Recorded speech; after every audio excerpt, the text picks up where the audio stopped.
राधे राधे बंधुओं, बहुत स्वागत है आपका इंडिया न्यूज़ के डिजिटल प्लेटफॉर्म पर। बंधुओं, इस वीडियो में हम आपको देवशनि एकादशी की कथा और उसके महात्म्य के बारे में बताएंगे।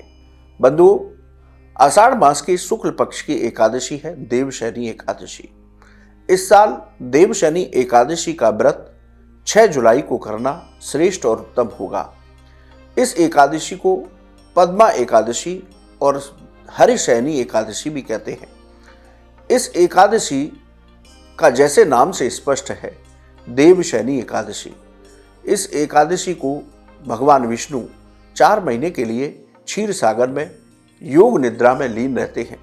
यही वजह है इन 4 महीनों को, जिनको चातुर्मास कहा जाता है, उनमें कोई भी शुभ या मांगलिक कार्य करना निषेध रहता है। इन 4 महीने में सृष्टि का भार भगवान शिव के हाथों में रहता है। इसलिए हमें देवशनि एकादशी का व्रत पूरे श्रद्धा भक्ति के साथ करना चाहिए, क्योंकि शास्त्रों में जो 24 एकादशी हैं, उनमें कुछ एकादशी को बड़ी एकादशी कहा जाता है। उनमें से एक एकादशी है देवशनि एकादशी। इस एकादशी का व्रत रखने से व्यक्ति को सभी पाप कर्मों से मुक्ति मिलती है। इसके साथ ही उसको नरक के द्वार से भी मुक्ति प्राप्त होती है और अंत समय पर भगवान के वैकुंठ लोक में स्थान प्राप्त होता है। श्री हरि के चरणों में उसको जगह प्राप्त होती है। तो इस देवशनि एकादशी का व्रत अवश्य करना चाहिए।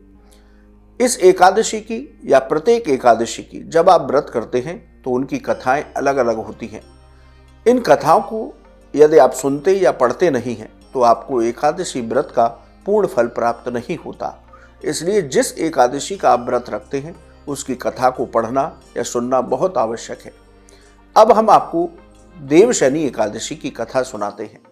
देखिए बंधुओं, एक बार धर्मराज युधिष्ठिर ने भगवान कृष्ण से देवशनि एकादशी का महत्व और उसकी कथा के बारे में जानना चाहा। तब भगवान कृष्ण ने कहा कि मैं तुम्हें देवशनि एकादशी की उस कथा को सुनाता हूँ जो एक बार ब्रह्मा जी ने अपने पुत्र नारद जी को सुनाई थी। भगवान कृष्ण ने कहा कि सूर्य वंश में चक्रवर्ती राजा मानधाता हुए। ये बहुत सत्यवादी प्रतापी थे। अपनी प्रजा का पुत्रवत पालन करते थे। उनके राज्य में प्रजा बहुत सुखी थी। राज्य में कभी अकाल नहीं पड़ा था, लेकिन एक बार राज्य में 3 साल तक भीषण अकाल पड़ा। प्रजा अन्न की वजह से बहुत दुखी रहने लगी। अन्न के अभाव में यज्ञ आदि कार्य भी बंद हो गए। राजा मानधाता के पास प्रजा पहुंची और उन्होंने इस अकाल से मुक्ति पाने का उपाय राजा से पूछा। राजा मानधाता बड़े निराश हो रहे थे। उस वक्त बहुत परेशान थे कि आखिर मेरे से क्या अपराध हुआ जो मेरे राज्य में अकाल पड़ा। राजा मानधाता अपनी सेना के साथ इस प्रश्न के उत्तर के लिए वन की ओर चल दिए। उन्होंने अनेक ऋषियों के आश्रम में जाकर के अपनी व्यथा बताई। तब जाकर के अंत में ब्रह्मा जी के पुत्र अंगिरा ऋषि के आश्रम में वो पहुंचे। वहां जाकर के उन्होंने अंगिरा ऋषि को साष्टांग प्रणाम किया। अंगिरा ऋषि ने भी राजा का सत्कार किया और उनसे कहा कि यहाँ आने का आपका क्या कारण है। तब राजा ने कहा कि मैं धर्मानुसार राज्य करता हूँ। मेरे राज्य में भक्तिभाव के साथ सभी लोग रहते हैं, फिर भी मेरे राज्य में अकाल कैसे पड़ा? मेरे इस संदेह को दूर कीजिए और प्रजा को कष्टों से मुक्ति दिला सकूं, इसका उपाय बताइए।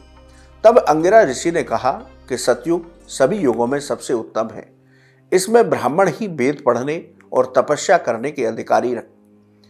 इसके अलावा कोई और वेद नहीं पढ़ सकता और तपस्या नहीं कर सकता। लेकिन आपके राज्य में एक शूद्र तपस्या कर रहा है। इसी दोष की वजह से वर्षा नहीं हो रही है। आप उस शूद्र की तपस्या को तोड़ दें। लेकिन राजा ने ऐसा करने से मना कर दिया।